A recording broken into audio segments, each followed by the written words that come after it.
read The Tale of Peter Rabbit. The Tale of Peter Rabbit by Beatrix Potter.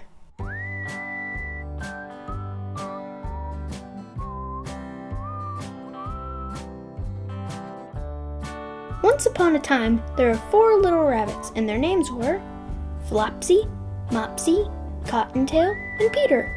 They lived with their mother in a sandbank, underneath the root of a very big fir tree.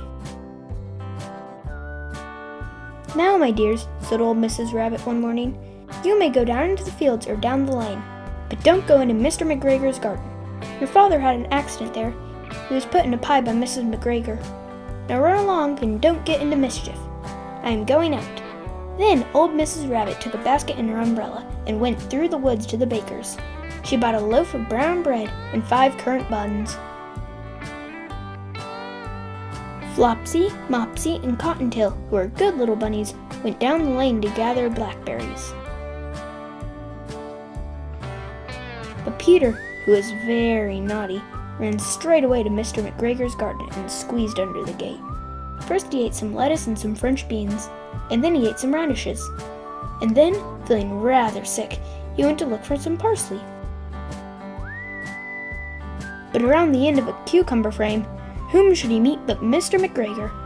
Mr. McGregor was on his hands and knees planting young cabbages, but he jumped up and ran after Peter, waving a rake and calling out, "Stop! Thief!" Peter was dreadfully frightened. He rushed all over the garden, for he had forgotten the way back to the gate. He lost one of his shoes among the cabbages and the other shoe among the potatoes. After losing them, he ran on 4 legs and went faster, so that he might have gotten away if he had not unfortunately run into a gooseberry net and got caught by the large buttons on his jacket. It was a blue jacket with brass buttons, quite new. Peter gave himself up for lost and shed big tears, but his sobs were overheard by some friendly sparrows, who flew to him in great excitement and begged him to try to free himself. Mr. McGregor found a sieve which he intended to put on top of Peter, but Peter wriggled out just in time, leaving his jacket behind him. Peter rushed into the tool shed and jumped into a watering can. It would have been a beautiful thing to hide in if it had not had so much water in it. Mr. McGregor was quite sure that Peter was somewhere in the tool shed, perhaps hidden underneath a flower pot. He began to turn them over carefully, looking under each. Suddenly, Peter sneezed. "Kerchoo!"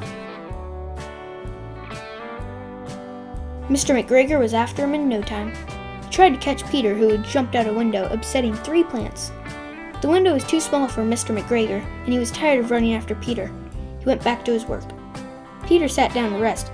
He was out of breath and trembling with fright, and he had no idea which way to go. Also, he was very damp from sitting in that can.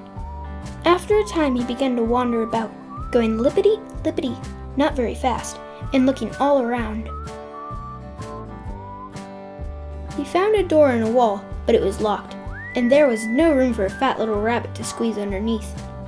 An old mouse was running in and out over the stone doorstep, carrying peas and beans to her family in the woods.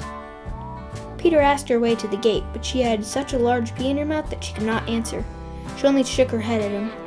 Peter began to cry. Then he tried to find his way straight across the garden, but he became more and more puzzled. Presently he came to a pond. A white cat was staring at some goldfish. She sat very, very still, but now and then the tip of her tail twitched as if it was alive. Peter thought it best to go away without speaking to her. He had heard about cats from his cousin, little Benjamin Bunny. He went back towards the tool shed, but suddenly, quite close to him, he heard the noise of a hoe. Scritch! Scratch! Scratch! Scritch! Peter scuttered underneath the bushes. But soon, as nothing happened, he came out and climbed upon a wheelbarrow that was peeped over. The first thing he saw was Mr. McGregor hoeing onions. His back was turned towards Peter, and beyond him was the gate. Peter got down very quietly off the wheelbarrow and started running as fast as he could go, along a straight walk behind some blackberry bushes.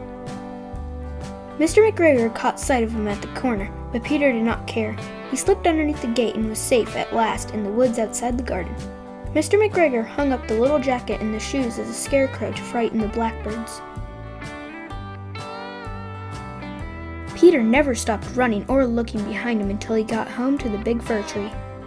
He was so tired that he flopped down upon the nice soft sand on the floor of the rabbit hole and shut his eyes. His mother was busy cooking. She wondered what he had done with his clothes. It was the second little jacket and pair of shoes Peter had lost in 2 weeks. That evening, Peter was not very well. His mother put him to bed and made some chamomile tea. She gave a dose of it to Peter. 1 tablespoonful to be taken at bedtime, she said. But Flopsy, Mopsy, and Cottontail had bread and milk and blackberries for supper. The end.